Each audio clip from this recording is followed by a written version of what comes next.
Good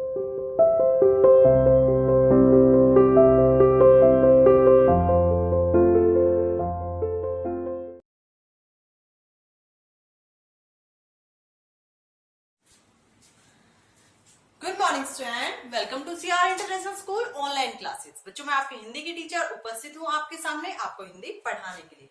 बच्चों, आज की इस वीडियो में हम हमारे हिंदी व्याकरण का वर्क करने वाले हैं, ठीक है।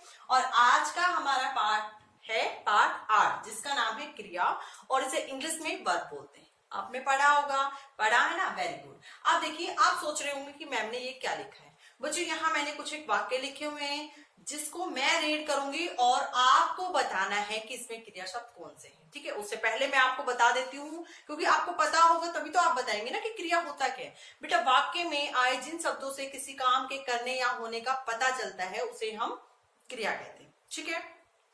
यानी जिन शब्दों से हमें ये पता चलता है कि क्या काम हो रहा है, ठीक है, ये काम हो रहा है, ठीक है, उसका जब हमें पता चलता है तो वो होते हैं हमारे क्रिया।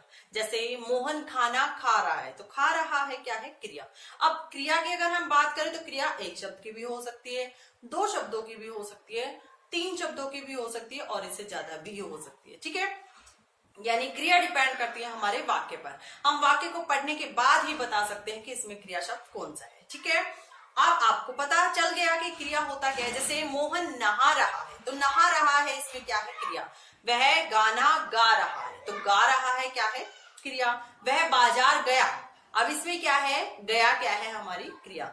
वह केक खाता है, तो क्या खाता है क्या है, हमारी क्रिया। अब देखिए बच्चों, अब आप अपने आप, क्योंकि अब आपको समझ में आ गया है, अब आप अपने आप इन वाक्यों में चूज करेंगे कि हमारी क्रिया शब्द कौन से, ठीक है। जैस ने अपना जन्मदिन मनाया, अब इसमें क्रिया शब्द कौन सा है, वेरी गुड। किसने बताया, क्लैपिंग करो अपने लिए, वेरी गुड बच्चों। इसमें हमारा क्रिया शब्द कौन सा है, मनाया। उसने केक काटा, अब इसमें हमारा क्रिया शब्द कौन सा है, काटा, ठीक है। उसने केक काटा ना, केक को कट किया। बच्चों ने गाना गाया, अब इसमें हमारा क्रिया शब्द कौन सा है, वेरी गुड। आपने भी अच्छा आंसर किया बेटा।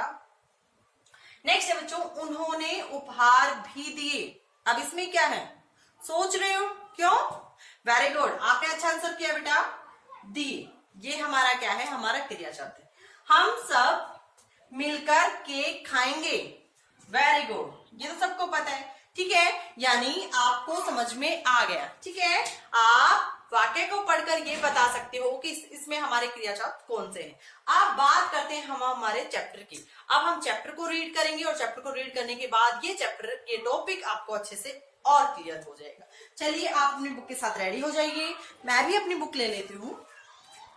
आपको अपनी बुक में पेज नंबर 42 ओपन करना है, ठीक है। उसमें सेम स्टार्टिंग में यही सेंटेंस लिखे हुए हैं, जैसे अपना जन्मदिन मनाया, उसने केक काटा, बच्चों ने गाना गाया, उन्होंने उपहार भी दिए, आप सब मिलकर केक खाएंगे। आपने देखा कि मनाया, काटा, गाया, दिए, खाएंगे, ये सब क्या है, किसी न किसी काम के करने या होने की सूचना दे रहे हैं। यानी ये जो शब्द आए हैं वाक्य में, ये हमें बता रहे हैं कि क्या काम हो रहा है, यानी किसी न किसी काम के करने या होने का पता चल रहा है, ठीक है। व्याकरण में इन शब्दों को क्रिया कहते हैं। यानी व्याकरण की अगर हम बात करें तो इन शब्दों को ही क्या कहा जाता है, क्रिया कहा जाता है। अब क्रिया की डेफिनेशन की बात कर लेते हैं। वाक्य में जिन शब्दों से किसी काम के करने या होने का पता चलता है उसे हम क्रिया कहते हैं, ठीक है। वाक्य में जिन शब्दों से किसी काम के करने या होने का पता चलता है उसे हम क्रिया कहते हैं। आगे देखिए, क्रिया के बिना वाक्य अधूरा होता है, और जब वाक्य में क्रिया नहीं होती तो उसके बिना वाक्य अधूरा होता है। इसके बिना वाक्य का भाव समझना कठिन है। यानी इसके बिना अगर वाक्य में क्रिया ना हो तो हमें समझ में नहीं आएगा कि वाक्य का मतलब क्या है। ऊपर के चित्र का वर्णन क्रिया के बिना किया जाता तो वाक्य इस प्रकार लगता। अब ये जो है आपके सामने, अगर इनको कर दिया जाए, जैस ने अपना जन्मदिन, अगर इसको खत्म कर दिया जाए, ठीक है, इसको रब कर देते हैं हम यहां से, ठीक है। क्रिया शब्दों को खत्म कर देते हैं यहां से, ये भी हमने खत्म कर दिया, ठीक है। जितने भी हमारे क्रिया शब्द हैं उनको हम यहां से खत्म कर देते हैं, रब कर देते हैं। ये भी मैंने रब कर दिया यहां से, ठीक है, और ये भी मैंने यहां से रब कर दिया।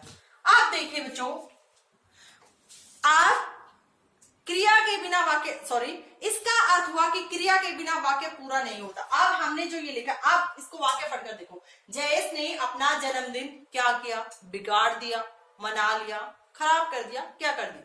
कुछ समझ में नहीं आ रहा क्योंकि वाक्य हमारा अधूरा है। ठीक है। उसने केक क्या किया? भाई केक को खा लिया, फेंक दिया, क्या किया?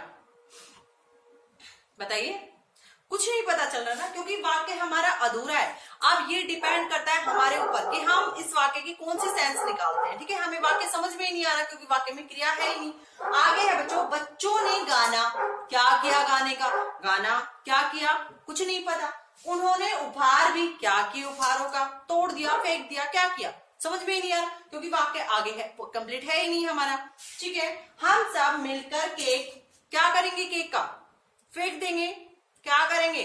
अब अगर वाक्य में क्रिया होती तो हमें क्लियर हो जाता कि ये वाक्य हमसे क्या कहना चाहते हैं। वाक्य को पढ़कर इसका भाव हम समझ लेते, लेकिन अब इन वाक्यों में क्रिया नहीं है तो इसलिए हमें ये वाक्य क्लियर नहीं हो पा रहे हैं। इन वाक्यों को हम नहीं समझ पा रहे हैं कि वाक्य का मतलब क्या है। अब देखिए, इसका अर्थ हुआ कि क्रिया के बिना वाक्य पूरा नहीं होता। अब इसका मतलब ये हुआ कि कोई भी वाक्य क्रिया के बिना पूरा नहीं होता। हाँ, वाक्य में क्रिया एक शब्द की भी हो सकती है, जैसा मैंने आपको स्टार्टिंग में बताया था कि वाक्य में क्रिया एक शब्द की भी हो सकती है, एक से अधिक शब्द की भी हो सकती है। ठीक है, इसे इन उदाहरणों से समझा जा सकता है। उसने केक काटा, अब उसने केक काटा, इसको मैं रब कर देती हूँ यहां से। ठीक है, अब यहां मैंने लिखा उसने केक काटा। ठीक है, अब इसमें जो हमारी क्रिया है वो कितने शब्दों की है? एक शब्द की। केक काटा जा रहा है, सॉरी केक काटा गया। अब इसमें जो क्रिया है हमारी कितने शब्दों की है? दो शब्दों की। केक काटा जा रहा है। अब इसमें जो हमारी क्रिया हो रही है वो कितने शब्दों की है बच्चों? वो क्रिया है हमारी केक काटा जा रहा है। अब इसमें क्या है? हमारी काटा जा रहा है, इसमें हमारी क्रिया दो से भी अधिक शब्दों की होगी। ठीक है, इसका मतलब ये हुआ कि ये डिपेंड करता है वाक्य पर कि वाक्य में क्रिया कितने भी शब्दों की हो सकती है। ठीक है, ये हम वाक्य को पढ़कर ही बता सकते हैं कि इस वाक्य में क्रिया कितने शब्दों की है। आगे है बच्चों ये वाला क्रिया के रूप, और ये मैंने पहले आपको पीडीएफ में दिए थे। मैंने कहा था कि बच्चों इसे अच्छे से रीड कर लेना, कहा था ना। आई होप सभी बच्चों ने इसे रीड भी किया है। आगे देखिए बच्चों, कुछ क्रियाओं से दूसरी क्रियाएं भी बनती है और कुछ क्रियाएं ऐसी होती है जिनसे दूसरी क्रियाएं भी बनती है। वह पढ़ रहा है, अब इसमें क्रिया कौन सी है? पढ़। अब पढ़ से क्या बन गया? पढ़ना। ठीक है, वह पढ़ा रहा है और पढ़ा से क्या बन गया? पढ़ाना। आपने देखा कि पढ़ना क्रिया है, पढ़ाना भी क्रिया है, जो पढ़ना क्रिया से ही बनी, यानी ये दोनों एक ही क्रिया के रूप में। नीचे इसी प्रकार की कुछ क्रियाओं और उनसे बनी अन्य क्रियाओं के एग्जाम्पल भी दिए हुए हैं, जैसे पकना, पकना से क्या बन जाएगा? पकाना। कटना, काटना। छिपना, छिपाना। जलना, जलाना। डरना, डराना। दौड़ना, दौड़ाना। रोना, रुलाना। उठना, उठाना। बजना, बजाना। नहाना, नहलाना। सुनना, सुनाना। गिरना, गिराना। देखना, दिखाना। हंसना, हंसाना। हिलना, हिलाना। जगना, जगाना। निकलना, निकालना। देखिए, निकलना, निकालना। खाना, खिलाना। चलना, चलाना। सोना, सुलाना। पीना, पिलाना। ठीक है बच्चों, ये आपको अच्छे से रीड करने हैं। ठीक है, अब बच्चों इसी के साथ आज की ये एक्सरसाइज, सॉरी आज का ये चैप्टर हमारा कंप्लीट हो जाता है। नेक्स्ट वीडियो में हम इसके एक्सरसाइज के बारे में डिस्कशन करेंगे। ठीक है बच्चों, और इससे पहले की वीडियो में हमने रीडर का पोर्शन किया था, जो है आपका पार्ट 7 चिड़िया की आंख। ठीक है, आई होप सभी बच्चों को वहां क्वेश्चन आंसर वगैरह सब कुछ क्लियर है। उसमें एक छोटी सी मिस्टेक है बच्चों, देखिए ये है हमारा एक्सरसाइज ख में, शिष्यों के चेहरे पर क्या नजर आ रहा था। क्वेश्चन ये है बच्चों, शिष्यों के चेहरे पर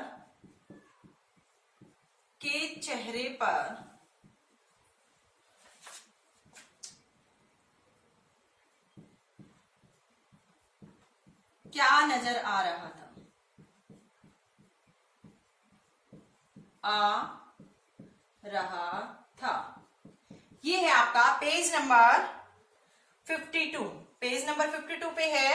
और इसका राइट आंसर होगा बच्चों उल्लास, दुख या परीक्षा का भय। अगर हम बात करते हैं बच्चों स्टार्टिंग में, यानी इस चैप्टर में इस क्वेश्चन के दो आंसर बन रहे हैं, ठीक है। अगर फर्स्ट पेज की बात करें तो फर्स्ट पेज के अकॉर्डिंग इसका राइट आंसर होगा शिष्यों के चेहरे पर परीक्षा का भय नजर आ रहा था। लेकिन जब गुरु द्रोणाचार्य ने उनकी परीक्षा लेनी स्टार्ट की तब वो खुश थे, और मतलब उनके अंदर खुशी का भाव था और वो उत्साहित थे एक दूसरे से पहले परीक्षा देने के लिए। तभी तो वो कह रहे थे आपस में कि नहीं, इससे नहीं होगा, मैं करता हूं। और अगर किसी को परीक्षा से डर लगेगा तो क्या वो करेगा ऐसा? नहीं ना, वो कहेगा पहले दूसरे की टर्न आ जाए, है ना, ऐसा होता है। तो इसके दो आंसर बन रहे हैं, लेकिन हम उल्लास को नहीं, हम इसको करेंगे परीक्षा का भय। अगर हमारा फर्स्ट पेज की अगर हम बात करते हैं तो इसका हम करेंगे परीक्षा का भय, परीक्षा का भय। ठीक है, सभी बच्चे इसे रब करके दोबारा से इसे फिल कर लेंगे। ये है हमारा आंसर गे। ठीक है बच्चों, सभी बच्चे इस क्वेश्चन को रब करके अपनी बुक में दोबारा से फिल करेंगे। आज की इस वीडियो में पढ़ेंगे बच्चों हम, यहीं तक। मिलते हैं नेक्स्ट वीडियो में, तब तक के लिए thank you, have a nice day.